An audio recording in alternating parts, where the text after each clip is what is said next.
Hello, hello, hello. This is Russell B. Hill, your host of WTF, and that is What the FixedOPS podcast. And I'm joined today by...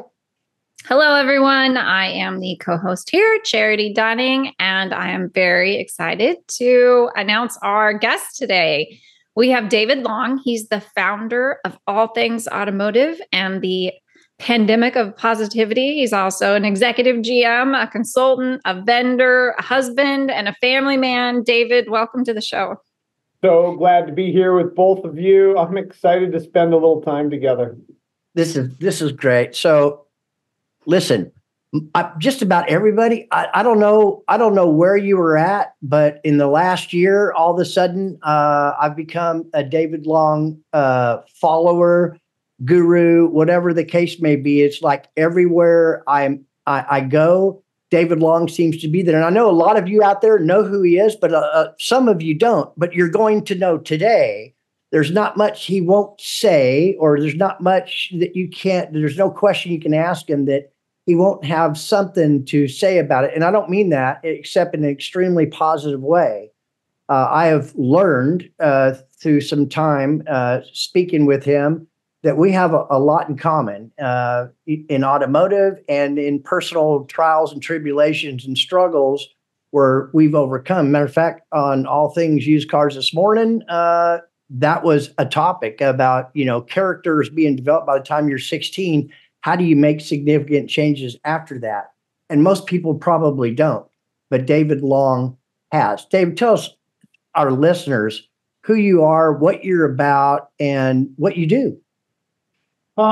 Who I am is a husband and a father and a grandfather. I look in the mirror and I think, who is that old guy looking back at me?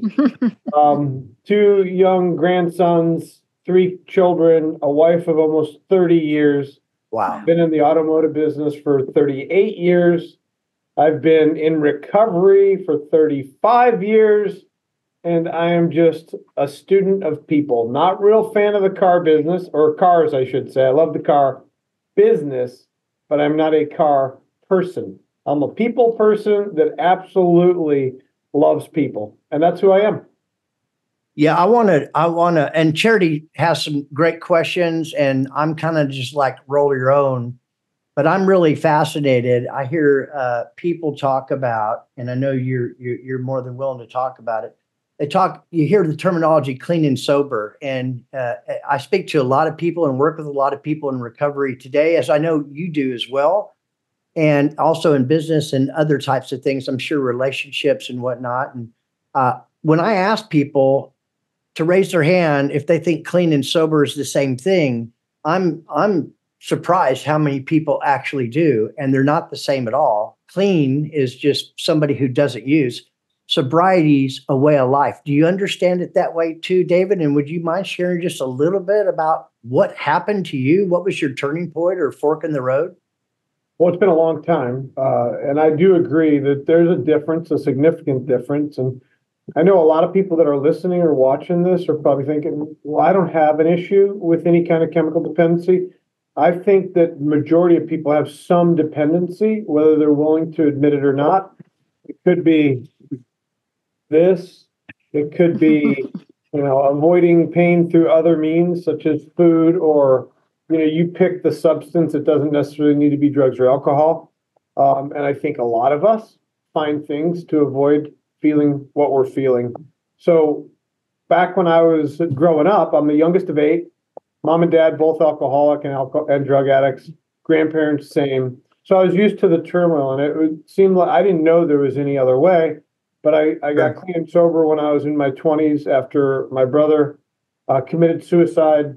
And I decided that I was not going to live the life that I had seen my 7 siblings living, and my mom and dad and my grandparents. So I went to a series of treatment centers, went through quite a bit of different circumstances that led me to the place of realizing that I was sick and tired of being sick and tired. And at a very young age of 22, I started to change my life. And I haven't been to a treatment center since. That's great. Yeah, that is remarkable. I Well, I'll tell you, I had this defining moment, and I like sharing this sometimes, where I was very fortunate.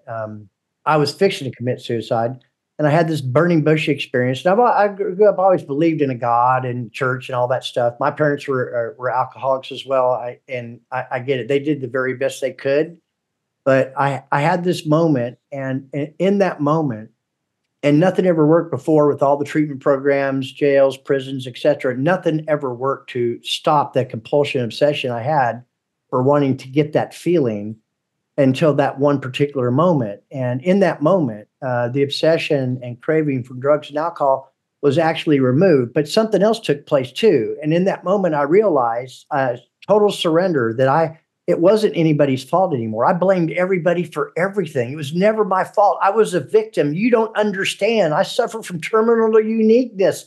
And that wasn't the case at all. Everything that had happened to me up at that point in time was stuff that I created for myself. And that sent me on a tremendous, and that's what really fascinates me. And I think a lot of people I talk to about you, David, is that you own your own shit. You own it, and you accept whatever it is and you move on down the road. Was it kind of that way for you, or was it a slower process? It's interesting that you say that, because this applies to everybody in recovery or out of recovery. I totally believe the day that I started taking personal responsibility is the day my life changed. When I stopped blaming everyone and everything. If you had a mom like me, if you had a brother like me, if your brother killed himself, if you had a coach like mine, the minute I stopped doing all that, and I think that's why it's so important to me to take 100% responsibility for everything in my life.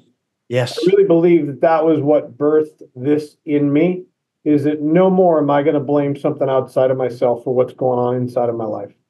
Well, you certainly hold true to that. One last thing I want to share is that when I got a spiritual advisor, sponsor, mentor, whatever, I knew that my thinking was jacked up. I knew it was. And I wasn't allowed to really even think. Not really. I mean, I thought, but before I made any decisions, I would run it by him. And he would ask me how I arrived at making that decision, because he said, you're wrong. Every decision you make led you to where you're at right now. So here's what we're going to do, Russell. You only have to change one thing if you want to get this and not have to cater to that anymore. I said, okay, D. His name was D. I said, what's that, D? He said, everything. Right. Everything. So anyway, I wanted our audience, because they know me more and more today about some of those things that have happened in my life. And that's what really drew me to you, is your transparency and you're honest. And sometimes you say things and people really don't like, and it's like, you don't really care. You do, but they needed to hear that. Not only what you say, but sometimes how you say it. Sometimes it's flip-flop, but I commend you on how you conduct your life today in dealing with other people, and what you allow people to get away with or don't get away with, because sometimes they need to hear it. Is that about right? Interesting you say that. I was just talking to a colleague, and I was talking about, this is my last 5 years in business. I'm a lot closer to the end than I am the beginning. And the truth that I'm going to stand on until the very last day that I work is that I'm going to tell people what I feel, how I feel, not to hurt anybody, but not to marginalize or minimize behavior that's not acceptable. And I think most people all too often put up with things that I don't think we have to, if we could have kind candor. And why I call it kind candor, it's really easy to use honesty as a weapon, but if you can use it with kindness, and you can just be candid without sugarcoating or marginalizing, yeah, it might not feel great, but it sure beats the alternative, and that's being duplicitous. Which, how many times have you seen somebody not agree with somebody and talk to everybody but the person they don't agree with? I would rather right there stand in my truth in the moment, not marginalize, not sugarcoat, have a difficult conversation with love and kindness, and move on. Takes a lot less energy too, by the way. It does. And more people do the opposite of what you just mentioned than just have the conversation and work your way through it to try to understand. And hey, you can agree to disagree, but you make it really, really simple. I wanted to make sure I point that out. Thank you. Thank you for all you do, not only for the industry, but this is really more about just the human experience. And people, whatever it is, you have a knack of people going, yes, that makes sense. Now they may forget it 10 minutes from now, but in that moment they did. And so the more they get to know you and participate and all the people you associate with, yeah.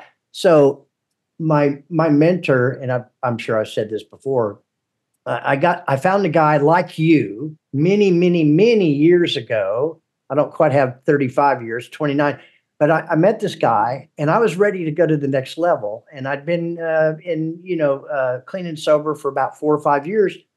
And I asked him how he got where he was at. And this guy's multi-millionaire, could care less about me, but I asked him anyway. And I thought somebody like him or somebody like you was unapproachable at the time. He wasn't. You remind me a lot of him.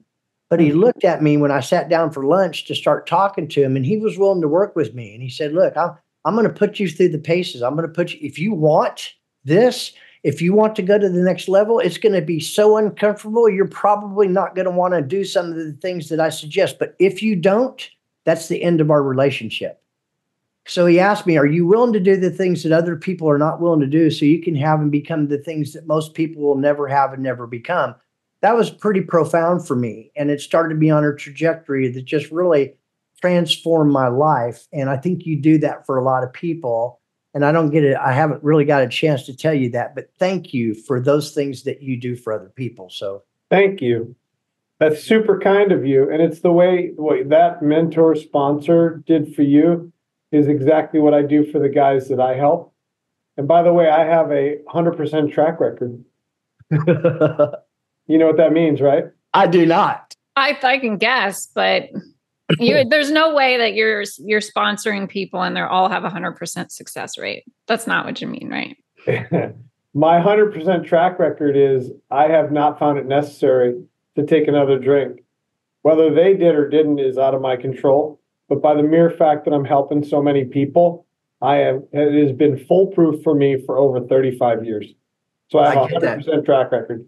I get that. That's awesome. But having said that, what you just said is exactly where I was going. So in my training consulting business, I have, and in my I coach youth sports too, basketball, baseball, absolutely love it.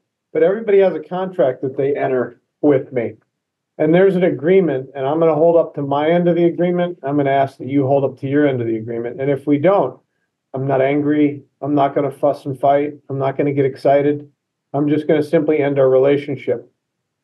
And I'll give you an example. I had so I have some dealers that I help, and here's the agreement. Here's what you're going to do. Here's what I'm going to do. If I don't do what I said I would do, you don't have to pay me. If you don't do what you say you're going to do, I will no longer work with you. So I've pulled the plug in the middle of a consulting call and say, these are things that you agreed to and you're not following through. So our relationship, unfortunately, has to end. That very same thing, and I don't throw kids off my team, but we follow through on our commitments on my team, on the people I coach. And if we don't, unfortunately, I'm going to have to find somebody that is like your sponsor or mentor said, that's willing to follow through. And I think that's important. I think those kind of boundaries and those kind of standards are important if we want to be around high performance people. Absolutely. Thank you for sharing that. Your knack, I'm sure it's a skill set you've probably learned over time. I can't remember the whole situation, but I heard you yesterday in another room. Somebody came up on stage and said something, but they seemed to be very irritated and hostile. And you made it a point that you're not going to engage with somebody, let alone for free, or whatever. I can't remember the whole thing, but you just you have a way of, people backing up and saying, hey, I needed to hear that, and that worked. So Charity, do you have a question for David? Yeah. It takes a really strong personality to tell someone, we're done. We're completely over. And I admire that. But for the people who don't know you, tell us a little bit about all the different things that you do. Maybe expand on what the pandemic of positivity is for those of us that have no idea. So again, I'll just run through it quick because I don't want this to be about what I do. I want to hopefully leave people better than we found them after listening to this.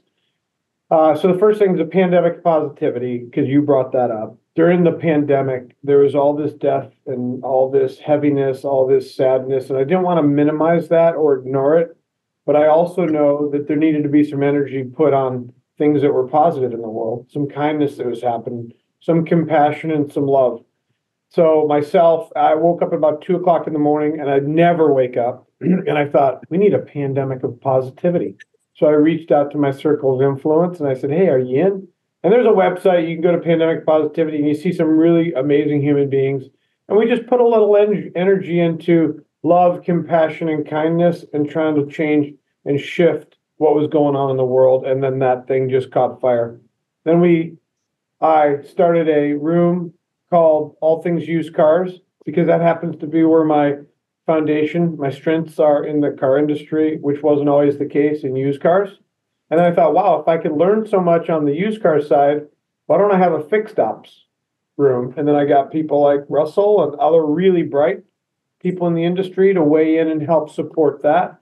And altogether, there's over 200 episodes out there. There's 4,800 members. I know that doesn't sound like a lot compared to your numbers, but it's free. You don't have to pay anything, you show up. So it's Pandemic Positivity, All Things Used Cars, All Things FixedOPS. And then I have a training consulting business where I open buy centers.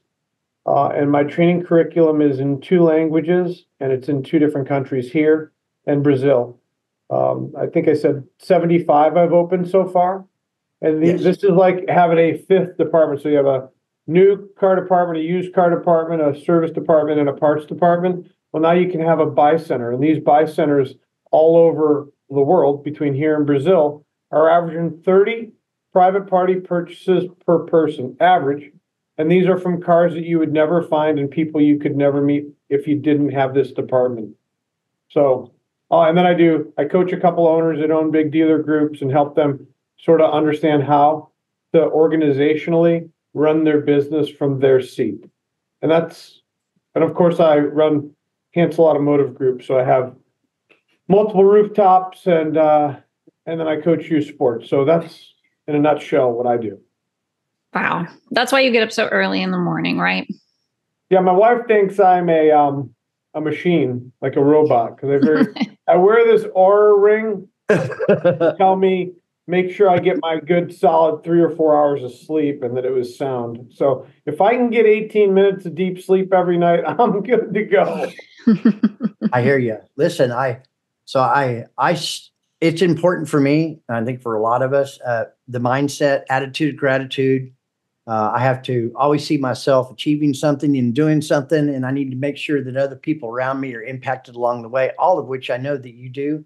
I spend a minimum of 3 hours starting at 4:30 in the morning on Clubhouse. So the Pandemic of Positivity is there. Look them up on LinkedIn as well. But, this isn't something we can just tell you about. It sounds good in theory, and it needs to be experienced. And so I'm just going to tell you, show up if you're interested, and you'll get hooked as well, because people want to be around people like that. It motivates, inspires them. They want to know they count, they matter, they make a difference. And that's what these types of rooms that David's talking about does. That's the Pandemic of Positivity. Russell, let me just say one thing to that.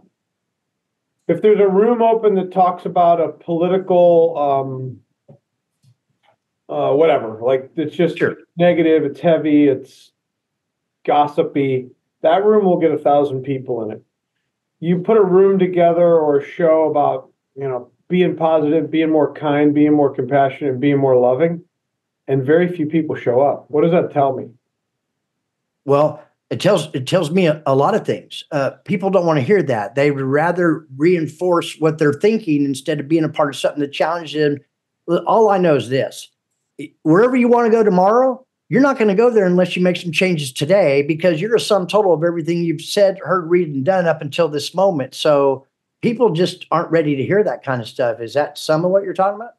Yeah, it's super fascinating to me that the train wreck gathers more attention than the benevolence, right? Mm-hmm. So somebody could be out there doing all this wonderful stuff and go unnoticed, yet somebody does a mess up or a mishap, and everybody gathers around to figure out what they did and sort of gawk at it. So one of the reasons we came up with the pandemic positivity and trying to drive more positivity into the world is because so many people are consumed with what's not right. So that's the real spirit of that intent. And I'm gonna say that those people that I know like that, I've developed an attitude where I just love people where they're at, particularly when they're time wasters, because I know in the first few minutes, if they're spending too much time in that rear view mirror and that's all they want to talk about, I try to move people like, okay, how can I help? Where is it you want to go? I can share my experience, whatever I got to do. But the ones that stay there, I don't have any more time. Yeah. But I don't.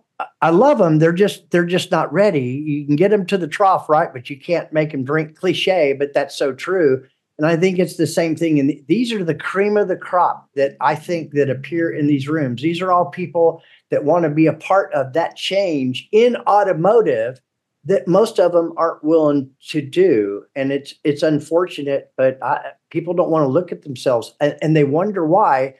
I think, what is it? 95% of the population gets their information from the same 95% of the population that has what they have or less than what they have. And they wonder why the hell they don't have anymore. Fascinating, isn't it? It is.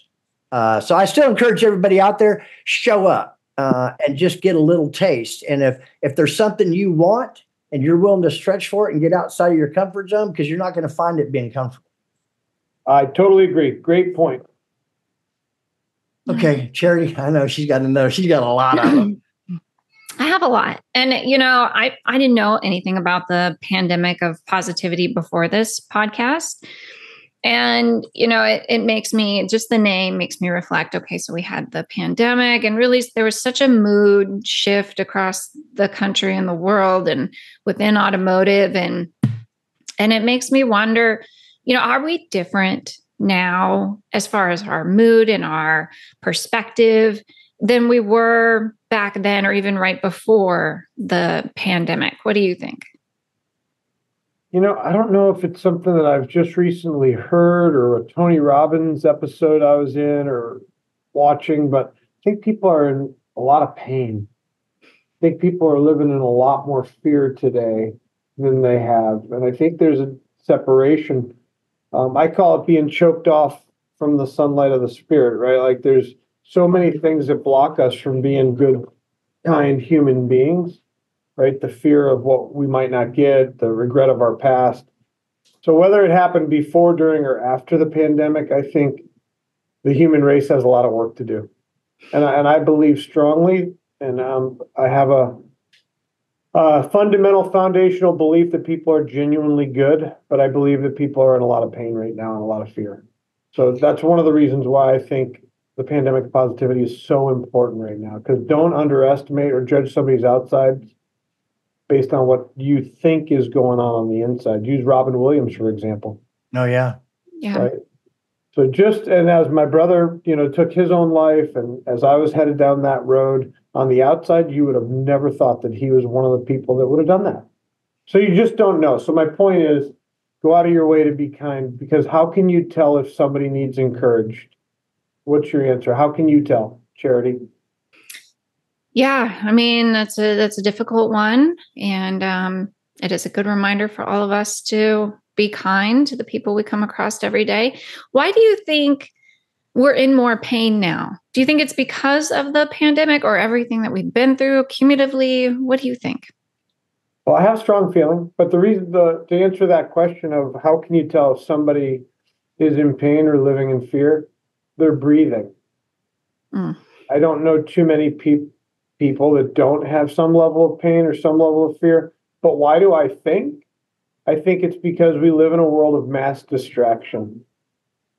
We're distracted with all the social media. We're distracted with all the dopamine that we get from likes, and I just think people are disconnected. And I think what we need as human beings is to be more connected, and the less connected we are, the more fear and anxiety we have. And if you look at Tony Robbins' 6 basic needs of a human being, I don't see a lot of people meeting their own needs. So that's why, in my opinion. I love it. I know that at one point in time, I kind of believe there's two different kinds. There's dream makers and dream takers, and I know part of the challenge I had before I had that burning bush or that epiphany or that overwhelming spiritual experience that I had is that it seemed that in order I consumed people, places, and things to fill this void that I had of emptiness on the inside. And the more I consumed, the larger it got, and it never got filled. It got worse. I became a monster at self-satisfaction. And then I realized in that moment that in order to really love and to trust and respect other people, it all started with me first. So it's all an inside job that manifested itself out, which is how I like to live my life today versus trying to make myself feel good by consuming all those things. I think that's where a lot of this probably comes. People don't know who they really are. No doubt. And who hurts people? People that are hurting, right? I've never seen somebody full of love and compassion go out of their way to make somebody feel bad. No. Which is more evidence to support my statement that people are in pain. Because the people that are in pain are the people that want to put other people in pain. So anyway, I know this is a heavy conversation. I didn't know where we were going here, but I truly believe if we could just, I have this in here.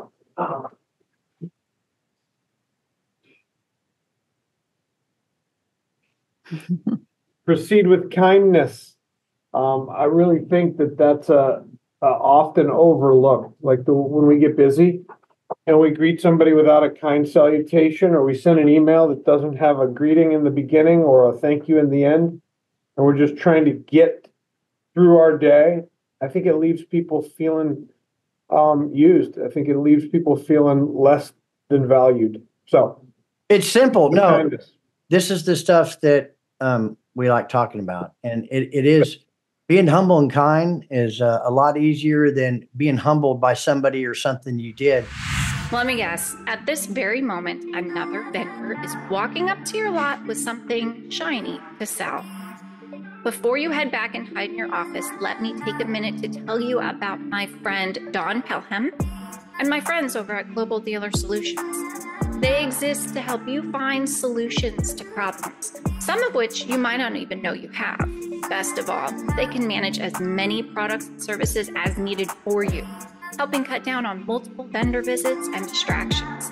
And if you need anything, you have one number to call or text for the response all dealers like to hear. On it, GDS understands that successful dealerships require more than a set it and forget it mentality. And they'll be with you every step of the way, from setup, implementation, training, and support. And if necessary, they'll even cancel non-performing products for you. No pushback, no arguments, just a solution here executing course corrections as needed. Check out gdsdealers.com to learn the difference and set up a time to meet. Let's see if they're a good fit for you. And I want to illustrate something you mentioned a minute ago with my wife. So when I get emotionally distraught, I can't make logical decisions. I need to be in a calm state, and it's usually fear-based, right? Fear of something that I either know or don't know. And as a result, we reach out to the people that are closest to us. I'll use my wife as an example. And she'll try to engage because she knows I'm agitated, but she knows from when we first got together, she doesn't do that because I had that conversation. Listen, you're obviously upset, and is it something I did or no? It's not about you at all, but I'm going to make it about you if you continue to engage me, because that's what we do.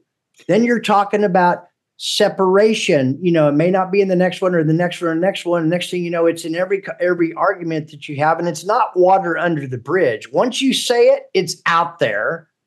And then next thing you know, you're talking about divorce, and then you manifest that because you actually talked it into existence. So she knows when I'm upset because she's retired after 32 years as a controller in automotive. So she's not very emotional. I am. but she lets me be, because really in a matter of minutes, I'll walk in the bathroom, look in the mirror, Dave, and I tell you, I'm so happy I didn't say what was on my mind, because it was wrong. And because of that, we have a phenomenal relationship of nurturing and working. I mean, it's just amazing. So many people say when they're agitated and they can't take it back. Do you think they can take it back, or do you agree or disagree, or what are your thoughts on that?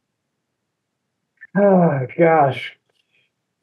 I think we can take it back once, maybe twice. Okay, all right. You heard it from David Long, man. But if it's just always, I apologize, I'm sorry, but then we keep repeating the behavior, I don't think that's really taking it back. I think that's trying to get ourselves out of hot water.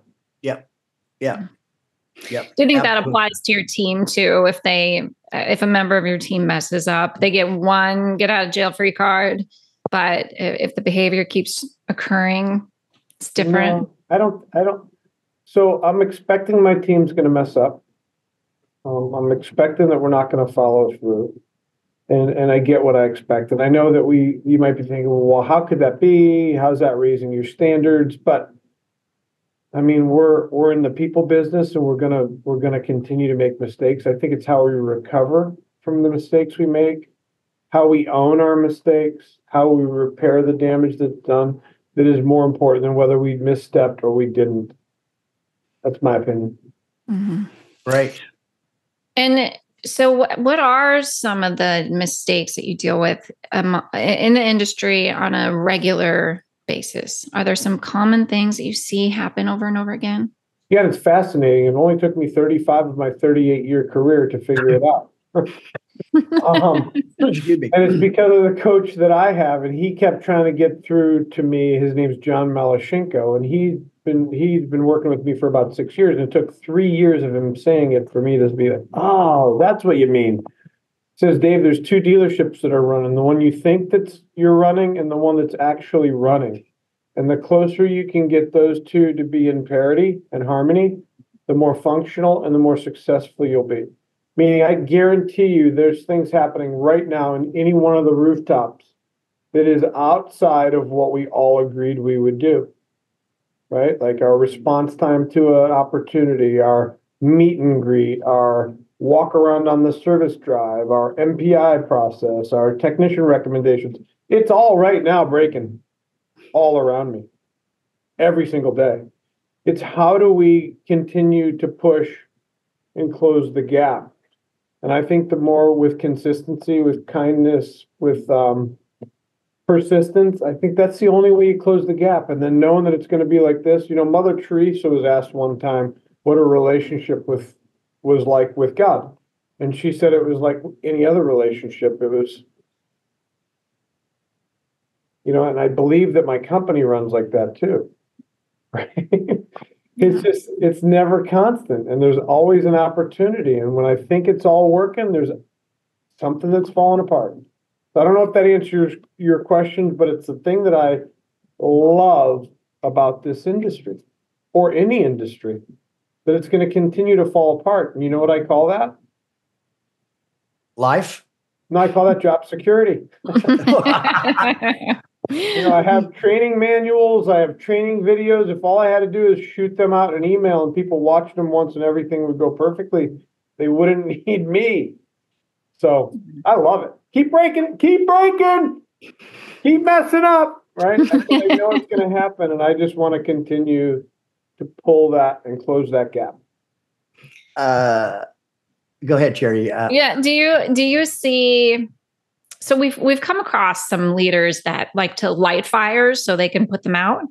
That's like their tactic. But it sounds more like you're the type of leader who sees opportunity in the fires that other people start. Does that make sense? Yeah. Yeah. You know what I'm really trying to be famous for, not famous for, but maybe infamous for, is getting to the spark before it becomes a fire. Like that emotional quotient, IQ versus EQ. Like if I'm really, really paying attention to what's not being said, how somebody's walking through the showroom, how the interaction is with a customer, how my managers are interacting with their team members. If I am really paying attention, I can see something before it turns into a forest fire. But I can sense it if I'm paying attention. And I think that's really what great leaders do. Not saying that I'm a great leader. I'm not saying that. But what I am saying is the greatest leaders I've known really pay attention to the spark and prevent it from becoming a flame. They get ahead of it. They're being intuitive is what I mean. Mm-hmm. You can tell, I think, if you're really watching where the actions don't match the words or something like that. There's something that's just not right, something a little off. One thing that I notice when I'm talking to people, because I like to think I'm very positive, and when I ask somebody, "Hey, how you doing?" or something, and they say okay or fine, they're preoccupied. Something is going on. I watch their eyes. They're definitely preoccupied, and that's just a deflection because they don't really want to engage. No doubt. I'm guilty of that one, Russell. I'll be like, oh, I'm all right. It drives my wife crazy because she's like, okay, I'm going to tell you. And I just get on the phone with her and she'll be like, okay, I'm going to tell you. Right? Because she knows that just in her tone, I will pick something up, or in the way she walks into a room, I'll be like, uh-oh. Right? And I think when we do that with our companies and with our community, and how often do you walk by somebody in a grocery store and sense that maybe they need a little kindness? Like, Often. Most Often. people don't. No. And my wife, when we go into a department store or a grocery store or Walmart, she's like, can we please just get in and out without you trying to talk to people? Okay. Well, I got to tell you, my wife's the same way because she doesn't really engage unless somebody engages her. But when we're together, now it's one of those things that she really loves about me, but I engage everybody. If they're close or they look at me, I'll say hello. I'll smile at them. I'll open the door for them when they think I'm rushing to the door so I can get in first and stuff like that. And to watch what happens is anyway. I engage. Yeah, I can see that. You know. Yeah, it drives her crazy. It is for sure. How are you doing, Charity? I'm good. Okay. I'm good. Well, let me ask you another question about the automotive industry. You know, we talk a lot about attracting new hires, getting the kids interested in this industry these days. Do you think there's any kind of myths rolling around out there about working? Does it seem like there are people that actively want to work in this industry? And if not, why do you think that is? Do I think there's people that want to work in the industry? Is that the question? Yeah, well, and what are some things holding them back from doing so? So, I mean, you know, when I was a kid, people, they wanted to be a fireman, police officer, doctor, a veterinarian. Not a car salesman. Why don't people ever say, I want to work in automotive, except for maybe the people that really like to work on cars themselves? I don't think it's that sexy, really. I don't think it's that attractive. It doesn't have I've never met anybody that goes to a cocktail party or is at a restaurant that throws their chest out. Maybe Brian Benstock. He's probably, yeah. throws their chest out and says, I sell Hondas, right? So I'm the only one that I know that does that. Truthfully, I don't even do that, right? And it's not that I'm embarrassed. It's just, I don't know. Like when I'm coaching my young men, they're not all, hey, what do you do? And how do you drive such nice cars? And boy, one day I'd like to sell a car. Nobody's thinking that. They want to be professional athletes or firemen but that's it. So I don't know how to change that. Oh, okay. That was my next question. How do we change it? And, you know, I think a lot of people just they somehow they're either born into the industry or they stumble into it somehow. Yeah, I would agree. Like if you ask Brad Wise or you ask Frank Lopes, like I love when I hear those guys talk about how blessed we are to be in the car industry and how it's the greatest industry on the planet. And I totally agree with that. But I don't know how to transfer that other than through attraction rather than promotion, right? That's the only way I know how. Yeah, I think there's a stigma, obviously, you know, oh, you're a car salesman. Oh no, sorry about that. I sought it out. Not too much different. 1985, I started selling cars, And it wasn't a destination. It was just something, without going into a long dissertation, which I'm not, but I loved talking to people. I enjoyed talking to people. And so after about 3 months, and I did really well the first 3 months, I flatlined. I started to become really educated, knew exactly what I was doing, and I flatlined. And I had a mentor then, name's Mike Biggers. He's retired now, but I've kept in touch with him all these years, still do on Facebook. He took me aside and said, what's going on? Let's talk about what's changed, because something is going on. What he taught me in that moment changed the trajectory, and I decided to make it a career in that moment. But he had me do a walk around on, it was a Buick, had me do a walk around, and we had to do it a particular way. You could never drive the car off the lot, and all that stuff. Had to throw the customer the keys. No, there was a very methodical, road to the sale, right? Which I learned early on. If you deviate, it costs you gross, repeat, referral, CSI, and SSI, and there's a process. So I'm doing this, and I'm going over feature advantage benefits with the driver door open while the customer has the door open, listening to me. And then I asked him, would you like to go for a test drive? And the answer turned out to be no. Most of the time, sounds good. I got brain surgery in 5 minutes, got to go get the wife and kids. We'll be back at 5:00. And he said, don't ask, say, shut the door, let's go. And it changed my life. Because you were willing to listen and take advice. Yeah, I have 100% test drive ratio in 38 years. A lot of 100%s, right? Yeah. Never, not one time done a feature. There's always something more than your 100%, though. I love it. 100%, man. And here's how. My feature benefit ends with the primary in the back seat, non-primary in the front seat, and me in the driver's seat. And I've never once had anybody jump out at speeds of 5. Hell no. So it's might as well buckle up, and we're on the road and we're driving, and I wasn't, would you like to take a test drive? Yeah. It was an extension of the feature benefit presentation. So they want to, they really do want to. They're just afraid, right? Because now they're really emotionally involved, right? Yeah. Oh yeah. What if I fall in love and I'm not ready to make a decision? That would be terrible. Yeah, of course. Totally agree. Oh, that was a good one. Okay. Charity. All right, I'm gonna swing in another direction now. I like to ask this question of people in leadership positions. If you're stuck with a specific problem or some sort of idea, do you have a methodology to solving it? That's a good question. Yeah, and it's generic, so you can kind of apply it to any part of your. So it would depend on the problem, of course, but I like to be a consensus leader, which means like you said earlier, Russell, my best thinking got me to this problem. Sometimes a collective intelligence can help work through a problem because you're looking at it from different perspectives. So I like to ask, well, what do you all think? How do you think is the best way for us to handle this? And then use guided discovery to get the outcome I'm looking for, and then sell the narrative.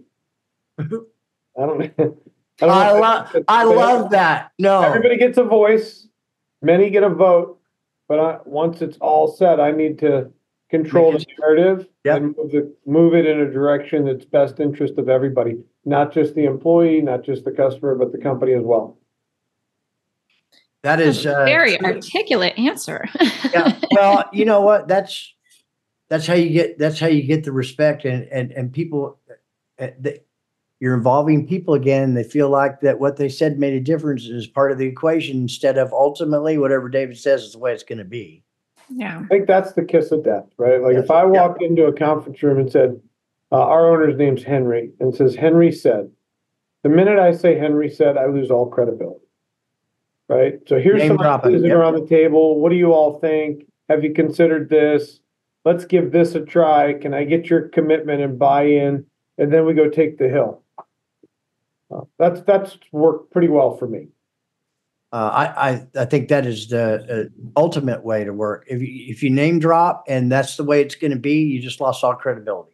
No doubt, it happens all the time. That's why, like with these big retailers like Sonic and AutoNation, the number one reason general managers, in my experience, don't work in those environments is because they're never taking accountability for the decisions of the company.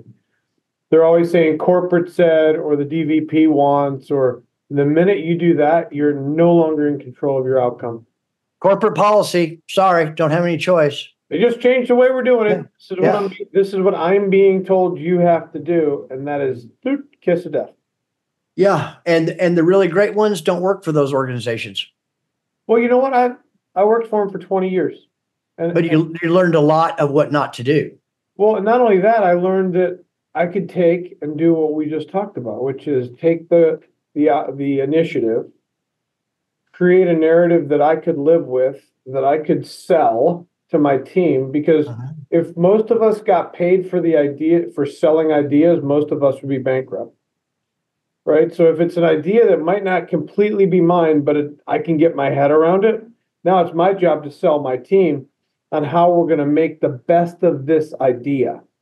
Not, oh, well, let's see if it works. That's never going to work. No. So they taught me a lot in that respect. Oh, that's good. Let me ask you, there's so many different things that you're doing, whether it's managing the kids and the grandkids, the wife, family outings, all the different ventures you're involved with, consulting, running, etc. How do you do it, David? How do you juggle the time? Here's how. There's three things. You're going to be like, man, this guy's nuts, which is okay. Here's how. Woody, SpongeBob, and Dory. Woody, SpongeBob, and Dory. I constantly am a sponge, trying to learn new ways, create a new me, become a better version than I was yesterday. I'm always being Dory. Just keep swimming, no matter what. I don't want to. I don't feel like it. Get up at 4 o'clock in the morning. I'd rather sleep in, jump in my cold plunge like Dory. And just keep swimming. Next play. I'm not living in the past, nor do I regret, nor do I want to shut the door on it. Right. And then I have this. I have a lot of these Woodies. I got a friend in you. I got Alex Flores. I've got Brian Benstock. I've got John Melashenko. I have you. I have like Brian Kramer, Brad Wise. I could go on and on with the people that that I've surrounded myself with. And boy, oh boy, I got to tell you, just the mere fact that if I'm struggling or I have a question or I'm not clear and I remain open-minded and I'm a sponge, I don't hold myself to too high of a count and get really wrapped up in what wasn't right or what I didn't do good. And then I reach out to somebody that can be a friend and help be a mentor. That's the perfect formula for me. And that's how I get so much done. Wow. Great answer. Yeah. Y'all heard it here. You're gonna have to replay that one over and over and over. That'll probably be its own 40-second segment that you can replay over and over and over again. I love that. So when I'm getting jammed up and sometimes I'll tell a quick story. So I bought my first Ford store. So I started in detail when I was in a halfway house. I always wanted to be a salesperson. I finally became a salesperson and was a salesperson of the year and had a great selling career. Accumulated enough wealth to be able to buy my first dealership. And I will never forget this. I called my brother. I was about a year in. I had a theft thing going on with an executive with the dealership. I had an employee concern. I had a sexual harassment issue. I had somebody that was suing me for slip and fall, all going on at the same time while I had to continue to sell 500 cars a month and 1,000 repairers, right? So I'm like, Craig, I think I've bitten off more than I could chew because I had our house second mortgaged. I had every cent I ever accumulated in this business. Wow. And I'm like, Craig, I think I've bitten off more than I can chew. He said something to me that changed my life. He's not real warm and fuzzy. And I'm not going to say the words, but he said, F you, chew faster, and hung up on me. I was hoping to have some love and compassion from my big brother. And all I got was F you, chew faster, and he hung up on me. And from that day forward, whenever I'm feeling overwhelmed, I think to myself, chew faster, right? Get some help. Use those 3 resources I just showed you. But I promise you, there's never been a day that I thought I couldn't get through that I haven't gotten through if I just chew faster. Well said. We do get through it, don't we? Inevitably. I've never not gotten through something. Well, here you are. Yeah, absolutely. Yeah. I've got 14,742 days left until my 100th birthday. And I'm going to enjoy every one of them. It's a choice, isn't it? Yep. Sure is. That simple. Well, well, as we wrap up here, David, you're talking to our audience, car people, and, if you were to turn around and give them a piece of advice, what do you think it would be? Be all in. Just don't do it. If you can't be all in and committed, because I think a lot of people forget to burn the boats, right? They're dabblers. They're going to give it a try. They're going to do their best. Well, if it's a must and not a want, the outcome will be completely different. That would be the one piece of advice. That's when my career changed, when I stopped. By the way, this ties right in. I lost 100 pounds last year. Congratulations. no, you didn't. Oh, yeah, I did. I swear to God, I did. But I gained 100 pounds. I'm at the exact same weight I was when I started the year. So what I wanted to do was lose and keep off 20 pounds. What I did, because it was only a want and not a must, was I kept. I think that lack of commitment, that lack of intestinal fortitude to make things a must and be all in is what prevents people from being really great and living their full potential, or losing weight in my case. I agree. No, I don't. I don't even know if everybody really understands. We don't necessarily have to go into it about burning the boats. I do, and I know for me, if there's a crack in the door, and you can get out there, it just doesn't work. Not for somebody like me. It's got to be shut, tape bedded, textured, sealed. I mean, done. I mean, there's no place but forward. That's all we got. That's it. So if it's a must and not a want, I got a much better shot. So to answer your question, get all in, close all the trap doors, close all the exit routes, and lean in. Okay, lean into what? Then what? The next right thing. Yeah, I know. Just keep swimming. SpongeBob, and make sure you have a bunch of Woodies around you. Yeah, I love it. Do we have one more, Charity? I don't have any more. Okay. And we're almost at our end. So it's up to you, unless you have another one. We are. I just know David's I'm sure he's on a schedule like all of us, but listen, David, thank you so much. We are really honored and humbled to have had you on today to share some of the things you did. I really love the topics and all the things that we went through. That is the David Long that I know. We can talk about business all day long. That's great. But I think this is the stuff that really excites people and makes people think outside the box, or maybe perhaps they want more to show up. And I'd like to thank Charity and Patrick for all that you do and how this has all come about from the pandemic is how it all started. So listen, everybody out there, thank you so much for tuning in, and be sure and check out all the shorts or the full episodes. Like them, love them, share them, comment on them, etc. But this has been another a successful episode of WTF, and that's what the fix stops to all of you. We love you. Thank you for showing up for us today. Thank you, David.